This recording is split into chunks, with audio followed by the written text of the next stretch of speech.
Namaste.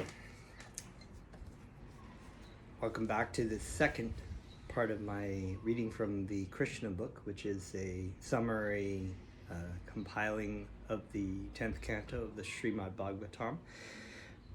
And it's translated and commented upon by ACBhaktivedanta Swami Prabhupada.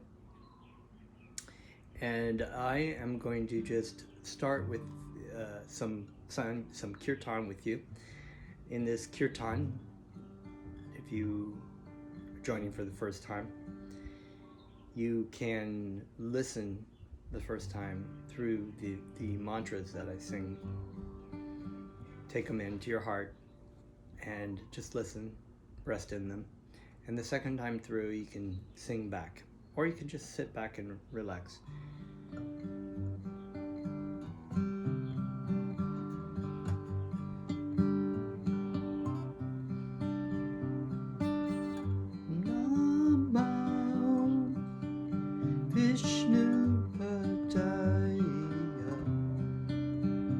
Krishna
Krishna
welcome.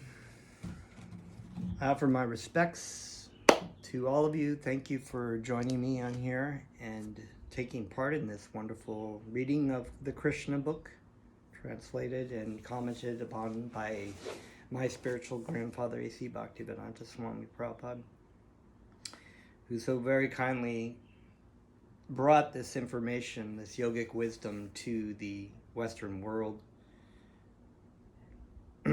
So we are reading, before we're getting into the stories and the pastimes of Krishna, I'm reading the introduction that he wrote. And I'm just continuing. If you want to hear the beginning part of it, go back to my first video on my YouTube channel.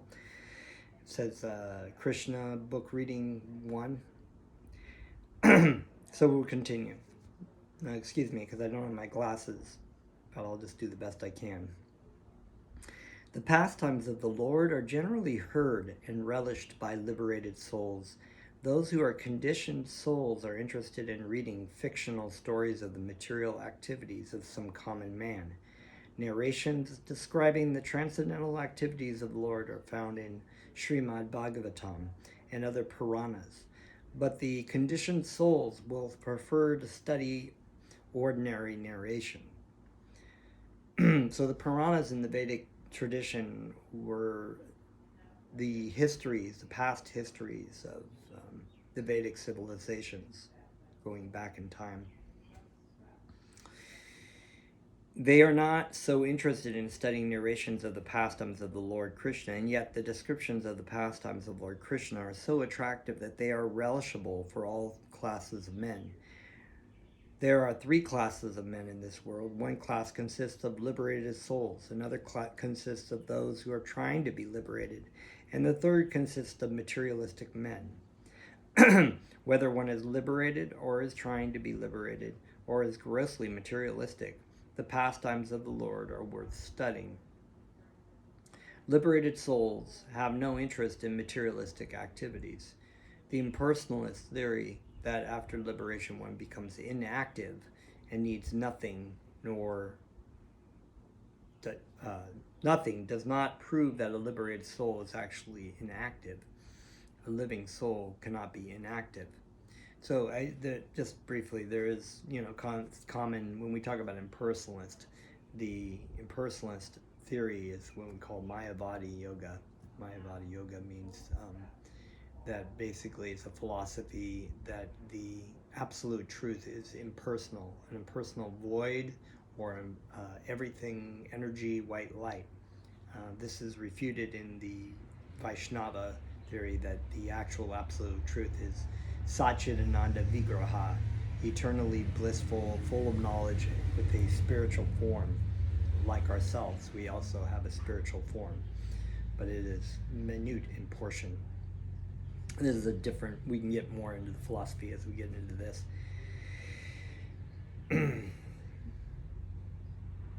Also, Buddhists have this idea that when you reach Nirvana, Nirvana is something that is actually a term that means blown out or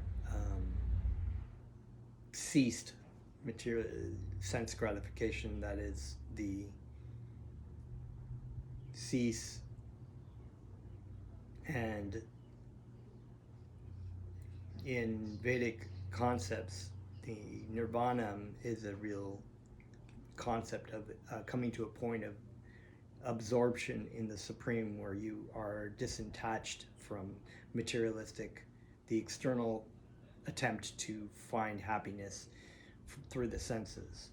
And again, you engage your senses in Brahmabhuta, which is the service of the Supreme. So the Nirvana idea of Buddhism is borrowed from the Vedic concept, but it actually ends at the point of service. It basically believes that you're inactive, that you are annihilated. There is no self, but you are annihilated in the void, or the Nirvana. But that is actually incomplete. It's not the original concept of Nirvana. A diseased person, for example, is also active, but his activities are all painful. The same person, when freed from the diseased condition, is still active, but in the healthy condition, the activities are full of pleasure. Similarly, the impersonalists manage to get freed from the disease conditional activities, but they have no information of activities in the healthy condition. Those who are actually liberated and in full knowledge take to hearing the activities of Krishna. Such engagement is pure spiritual activity. So the actual hearing of the pastimes of the Supreme Personality of Godhead in this story is a spiritual activity. It is essential for persons who are actually liberated to hear about the pastimes of Krishna. That is a supreme relishable subject matter for one who is one in the liberated state. Also, if persons who are trying to be liberated hear such narrations as Bhagavad Gita and Srimad Bhagavatam, then their path of liberation becomes very clear. Bhagavad Gita is a preliminary study of the Srimad Bhagavatam. So we are reading from the Srimad Bhagavatam, which is the compiling, is a whole compiling stories of the pastimes of the Supreme Personality of Godhead. The Bhagavad Gita is a smaller treatise within a epic, the greatest epic in the planet, called Mahabharat, something like 18,000 verses the Mahabharat is, and the Bhagavad Gita is a section within that story that is utilized by a lot of Hindus, but is also very well known as a spiritual scripture of the world. Maybe I'll do a Bhagavad Gita class on YouTube too, but for now we'll read this. It is essential for persons who are actually liberated to hear about the pastimes of Krishna. That is a supreme relishable subject matter for one in the liberated state. Also, if persons are trying to be liberated to hear such narrations as Bhagavad Gita and Srimad Bhagavatam, then their path of liberation becomes very clear. Bhagavad Gita is a preliminary study of Srimad Bhagavatam. By studying the Gita, one becomes fully conscious of the position of Lord Krishna, and when he is situated at the lotus feet of Krishna, he understands the narrations of Krishna as described in the Srimad Bhagavatam. Lord Chaitanya has therefore advised his followers that their business is to propagate Krishna Katha. Krishna Katha means narrations about Krishna. There are two Krishna Kathas, narrations spoken by Krishna and narrations spoken about Krishna. Bhagavad Gita is a narration or the philosophy or the science of God spoken by Krishna himself. Srimad Bhagavatam is a narration about the activities and transcendental pastimes of Krishna. Both are Krishna Katha. It is the order of Lord Chaitanya that Krishna Katha should be spread all over the world, because if the conditioned souls suffering under the pangs of material existence take to Krishna Katha, then their path of liberation will be open and clear. The purpose of presenting this book is primarily to induce people to understand Krishna or Krishna Katha, because thereby they can become freed from material bondage.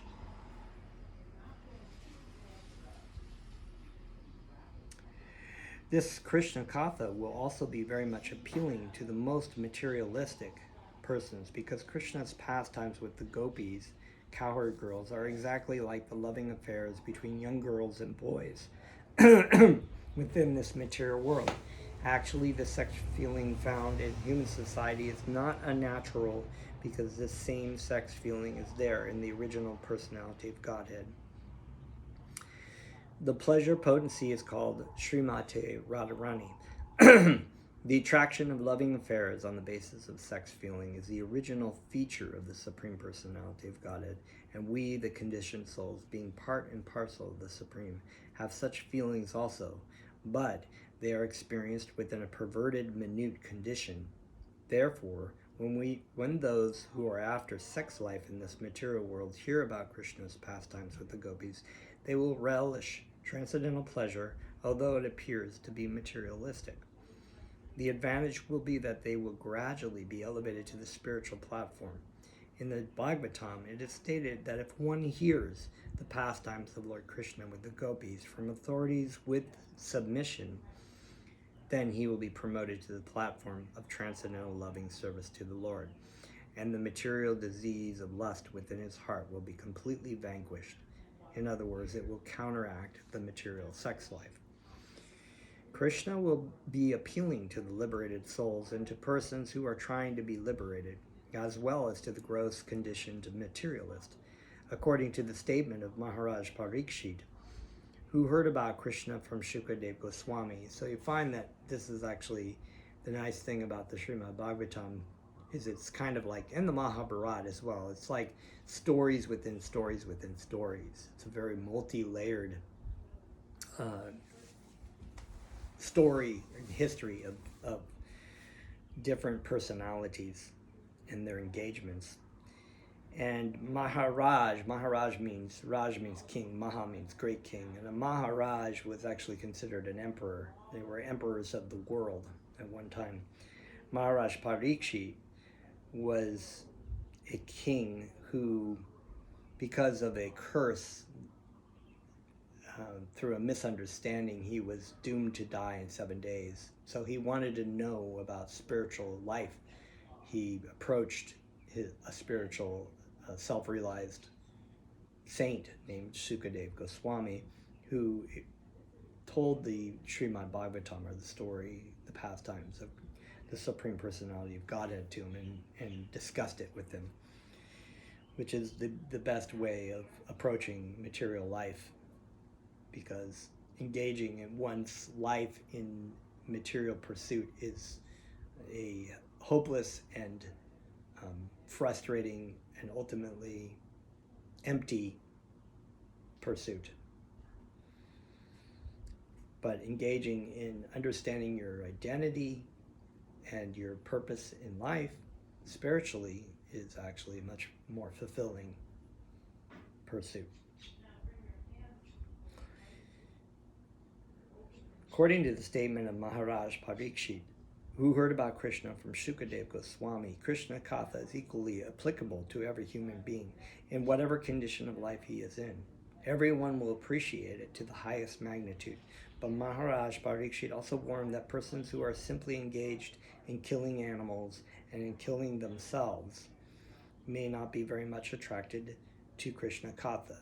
So that doesn't mean necessarily killing animals ultimately for slaughtering and eating, and also killing yourself is not necessarily about meaning suicide, but also talking about one who is killing.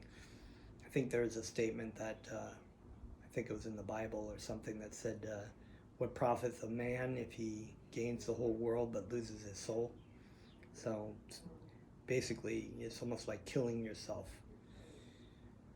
to engage and not understand self-realization, not come to that point of understanding who you are and why you're here, what the purpose of your life is spiritually, is like killing yourself. And we'll get more into that too. So, in other words, ordinary persons who are not following regulative moral principles of scriptures, no matter in what condition they are found, will certainly be attracted, but not persons who are killing themselves. The exact word used in Srimad Bhagavatam is pashubna, which means killing animals or killing oneself. Persons who are not self-realized and who are not interested in spiritual realization are killing themselves. They are committing suicide, because this human form of life is especially meant for self-realization.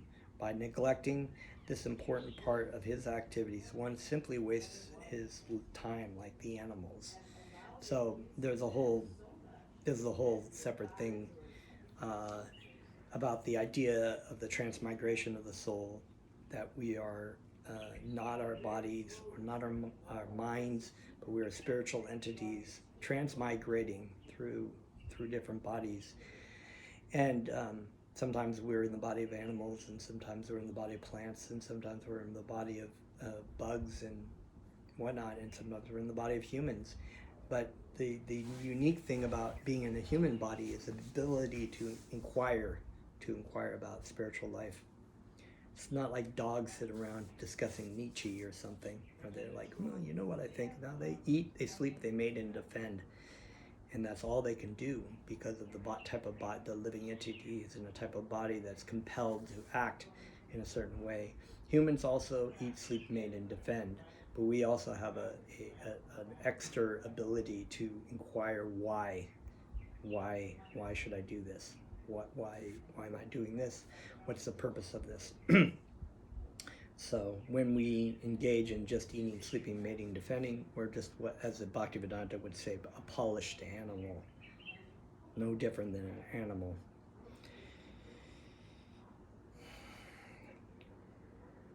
So he is Pashugna. The other meaning of the word refers to one who is actually killing animals. This means persons who are animal eaters, even dog eaters. And they are engaged in killing animals in so many ways, such as hunting, opening slaughterhouses, etc. Such persons cannot be interested in Krishna Katha. King Parikshit was especially interested in hearing Krishna Katha because he knew that his forefathers, and particularly his grandfather Arjuna, and if you read the Bhagavad Gita, you'll see that Arjuna is in that story, in the story of the Mahabharat, Arjuna, the warrior. So King Parikshit was the grandson of Arjuna. He knew that his forefathers, and particularly his grandfather Arjuna, were victorious in the great battle of Kurukshetra only because of Krishna. We may also take this material world as a battlefield of Kurukshetra. Everyone is struggling hard for existence in this battlefield, and at every step there is danger. According to Maharaj Parikshit, the battlefield of Kurukshetra was like a vast ocean full of dangerous animals. His grandfather Arjuna had to fight with such great heroes such as Bhishma, Drona, Karna, and many others who were not ordinary fighters. Such warriors have been compared to the Timingila fish in the ocean. Timingila can very easily swallow up big whales. The great fighters on the battlefield of Kurukshetra could swallow many Arjunas very easily, but simply due to Krishna's mercy, Arjuna was able to kill all of them. So that's also in the Mahabharat, but it's briefly in the Bhagavad Gita. They discuss spiritual matters, and I think I'll probably have a class on that too, to go into that a little bit more. It's a great Bhagavad Gita, as it is by ACBhaktivedanta Swami. If you have a chance to get a copy of that, I would suggest reading that. Just as one can cross with no exertion over the little pit of water contained in a hoofprint of a calf, so Arjuna, by the grace of Krishna, was able to very easily jump over the ocean of the battle of Kurukshetra. Maharaj Parikshit very much appreciated Krishna's activities for many other reasons. Not only was his grandfather saved by Krishna, but he himself was also was saved by Krishna. At the end of the battle of Kurukshetra, all the members of the Kuru dynasty, both the sons and the grandsons on the side of Dhritarashtra, as well as those on the side of the Pandavas, died in the fighting, except the 5 Pandava brothers. Well, Arjuna was one of the Pandava brothers. Everyone died in the battlefield of Kurukshetra. Maharaj Parikshit was at that time within the womb of his mother. His father Abhimanyu, the son of Arjuna, also died on the battlefield of Kurukshetra, and so Maharaj Parikshit was a posthumous child. When he was in the womb of his mother, a Brahmastra weapon was released by Ashvatthama to kill the child. Brahmastra weapon was a weapon that was utilized by mantras, very powerful weapons. When Parikshit Maharaj's mother, Uttara, approached Krishna, Krishna, seeing the danger of abortion, approached her womb as a super soul. So actually the weapon was going towards her abdomen where the child was. And that's a whole other story. Basically, he was angry that his father had been killed. The person, Ashvatthama, not Ashvatthama, Ashvatthama. Ashvatthama was the person attacking the mother. Maharaj Parikshit's other name is Vishnu Rata, because he was saved by Lord Vishnu himself while still within the womb. And this introduction is going on, so I think we're going to continue more tomorrow. We'll probably finish up the introduction tomorrow. And hang in there. I know there's a lot of stuff in here maybe that you don't understand and don't know names and things like that. But if you get just a little bit of the gist of it, we'll get into the stories, and I think that you'll very much enjoy them.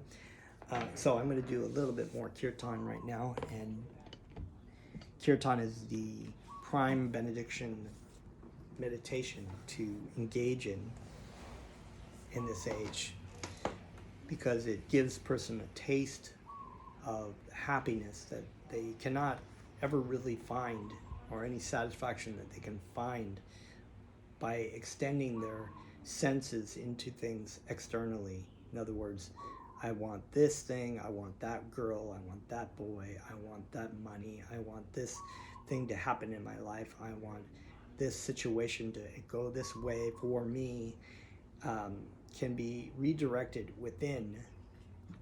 We can hear and listen to this, and we can engage in this and find true happiness and satisfaction. So in this practice of Kirtan, just feel free to listen the first time through, and the first time through you just listen to the mantras. The second time through you can just sing along with me.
Krishna, Krishna, Hare Hare, Hare Rama, Rama Rama, Hare Hare, Hare Krishna, Krishna, Krishna, Hare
Thank you very much, and we'll see you hopefully in the next one for Krishna Book Reading 3.